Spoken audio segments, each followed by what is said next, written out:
सर्वांना शुभ प्रभात. प्रभू येशू ख्रिस्ताच्या नावात विश्ववाणी परिवाराकडून आम्ही मार्गाकरिता प्रकाश कार्यक्रमात आपले सहर्ष स्वागत करीत आहोत. प्रभूंच्या प्रभूची स्तुती करा, त्याची दया सनातन आहे.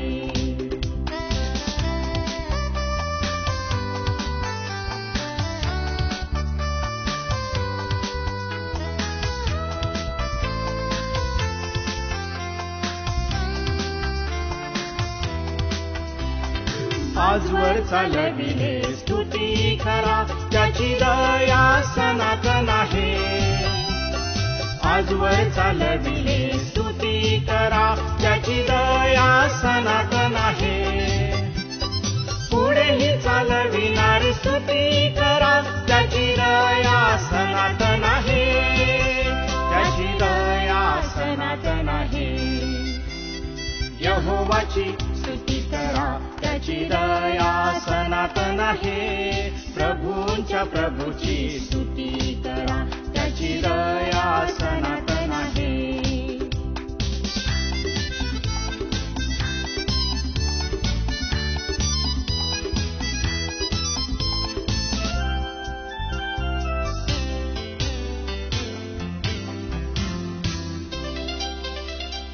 आजवर सांभाळिले स्तुती करा, त्याची दया सनातन आहे.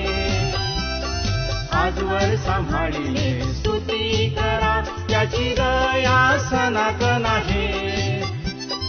पुढेही सांभाळणार स्तुती करा, त्याची दया सनातन आहे. त्याची दया सनातन आहे.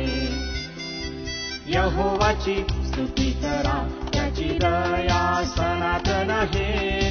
प्रभूंच्या प्रभूची स्तुती करा, त्याची दया सनातन आहे.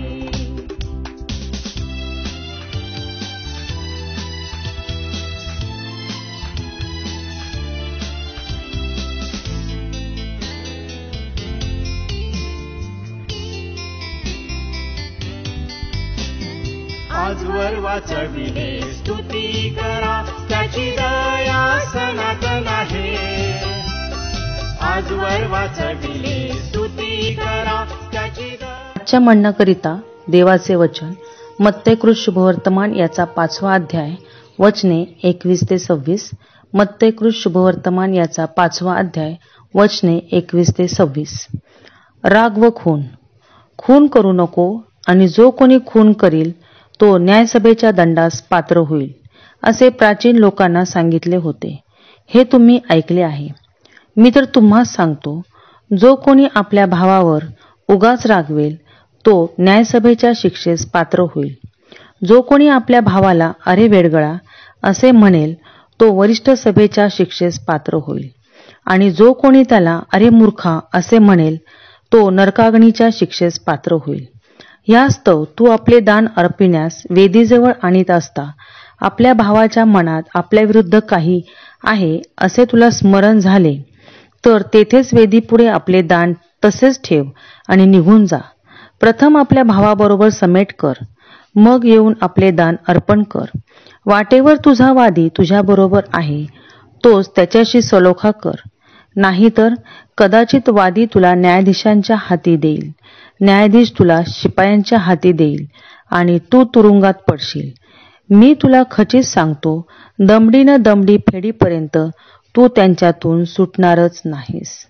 प्रभू परमेश्वर वाचलेली वचने आपल्या सर्वांसाठी आशीर्वादित करो.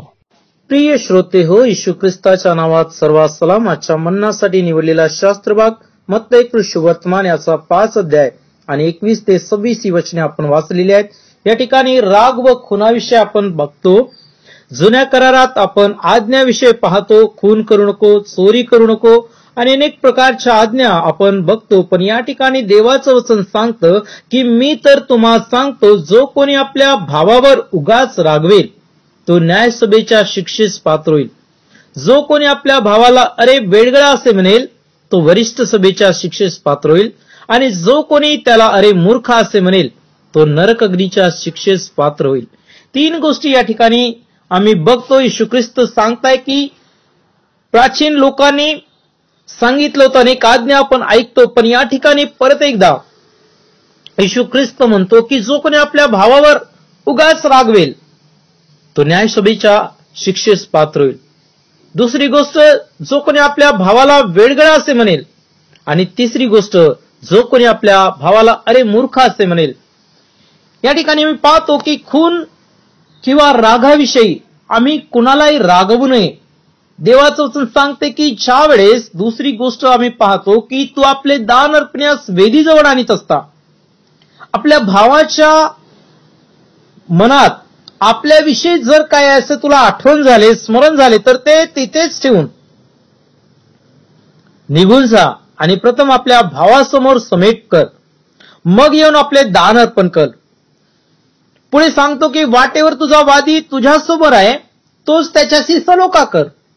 आणि ज्या वेळेस आम्हाला माहित असतं की कोणाच्या बद्दल माझ्या मनात काय, की एखाद्या विषयी जर आम्ही चूक करतो किंवा एखाद्याचा राग करतो, त्याच वेळीच आम्ही त्याच्याशी सलोखा करायला पाहिजे, त्याला क्षमा मागायला पाहिजे.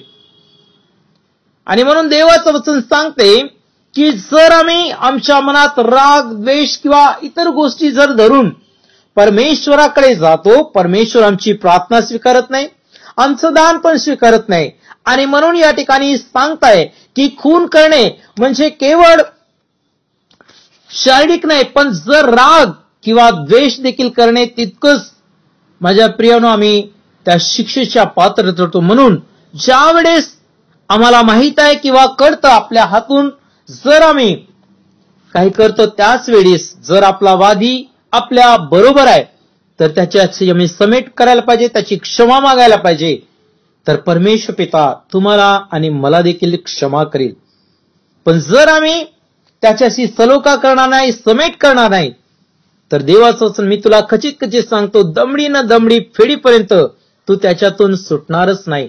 आणि म्हणून कुठल्याही गोष्टीची क्षमा मागणे, पश्चाताप करून क्षमा मागणे गरजेचं आहे. तर परमेश्वर देवबाप तुम्हाला आणि मला क्षमा करेल. म्हणून राग करू नका, खून करू नका, पण इतरांची क्षमा मागा, तर परमेश्वर त्यांना आणि तुम्हाला देखील क्षमा करेल. या आपण प्रार्थना करू. स्वर्गीय देव बाप्पा, येशू ख्रिस्ताच्या नावात तुझ्या देवाच्या सम्मुख येऊन तुला धन्यवाद देतो प्रभू.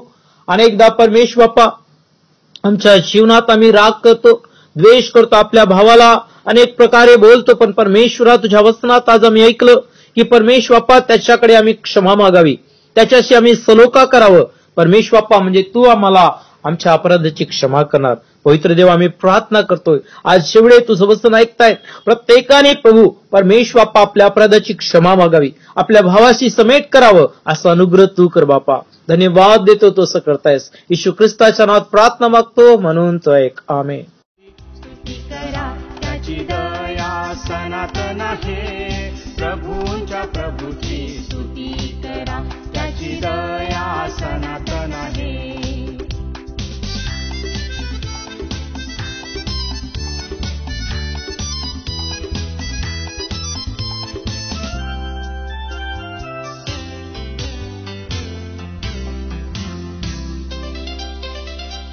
सामर्थ्यवान तो स्तुती करा, त्याची दया सनातन आहे.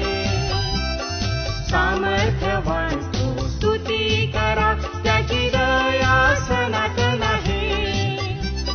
सर्वज्ञ आहे तो स्तुती करा, त्याची दया सनातन आहे, त्याची दया सनातन आहे. माझ्या दुःखात माझे सांत्वन हे आहे की तुझे वचन मला नवजीवन देते. की आता आपण आपल्या प्रार्थना विनंत्या कोणत्याही वेळेस विश्ववाणी प्रार्थना केंद्राला टोल फ्री नंबरद्वारे कळवू शकता. आमचा टोल फ्री नंबर 1-800-2700-333. आम्ही आपणासाठी या नंबरवर प्रार्थना करण्यास उपलब्ध आहोत. धन्यवाद.